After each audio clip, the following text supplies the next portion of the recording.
espíritos esses sem discriminação nenhuma, tá entendendo? Sem discriminação nenhuma, aqueles espíritos que seriam aceitos, né? Tudo tranquilo. E simplesmente o caboclo foi embora e manifestou, né? O próprio Zélio, né? Depois de voltar, manifestou o idoso, velho, né? Não se curvava, mas ficava meio ereto, com um pouco curvado para frente, né? Falava meio assim, Xunxê, Xunxê meu filho, né?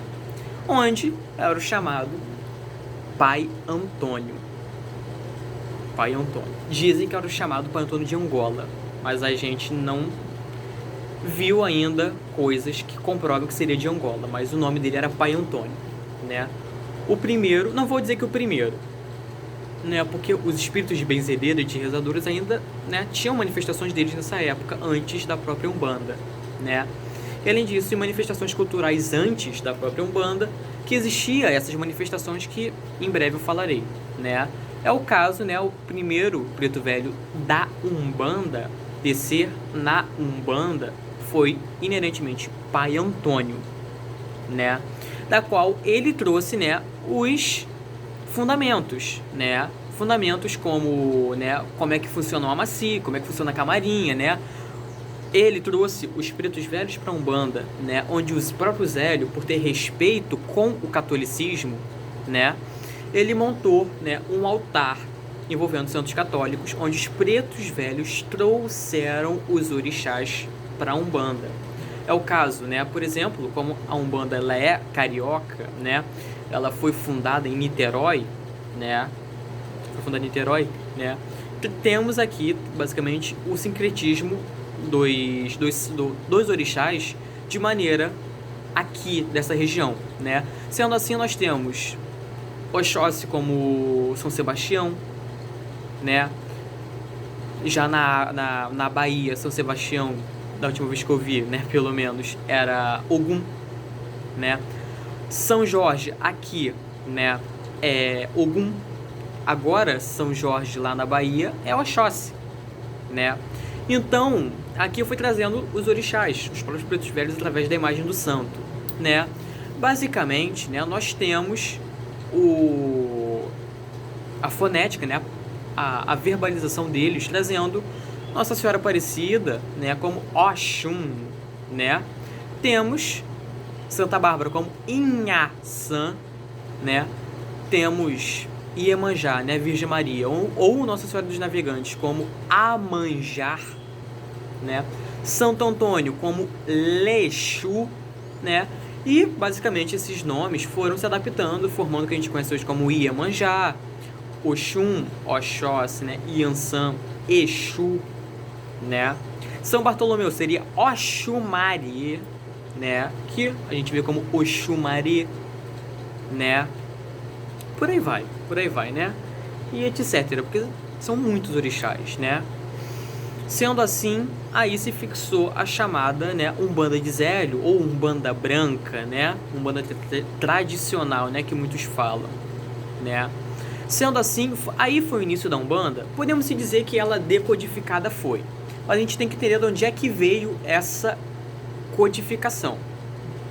Primeiramente, nós temos que ir lá para a época da escravidão, né, da qual a gente tem que compreender, né, que houve, né, a grande abominação histórica, né, uma das, né, que foi a escravidão, principalmente por causa de preconceito religioso, né, daí vindo o conceito de que Exu, né, que eu me refiro ao orixá, Exu é um orixá, né, tem até um ponto, né, é bem difícil a gente encontrar ponto do orixá Exu na Umbanda, mas nós temos aí, como por exemplo, né, seria algo assim, ó: acredite em Exu, Exu é orixá, ele é o primeiro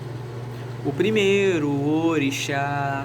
Então o que acontece? O orixá Exu, né, temos seus epítetos como, né, Olowo, que se vincula como Senhor do Dinheiro.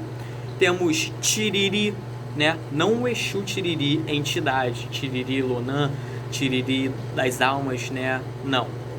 Tiriri significa maravilha, né? Então, uma entidade, né, que se manifesta através, né, do nome e da energia desse orixá, né, trouxe esse nome, como é o caso de Marabô, que veio de Igbarabô, né, que seria, né, um oriki de orixá Exu, né. Então, sendo assim, nós temos Bará, que é o orixá, né, o Exu do corpo, né, do corpo humano, masculino. Temos também Lonã, que seria o Senhor dos Caminhos, né, e muitos outros epítetos, né, títulos, nomenclaturas, ou como o Candomblé chama, qualidades, né, do orixá Exu, né. Então, pelo fato dele ser o orixá da comunicação, o orixá da sexualidade, o orixá do fogo, principalmente, né, do fogo, dos caminhos, né, mas Ogum é o orixá dos caminhos. Calma lá.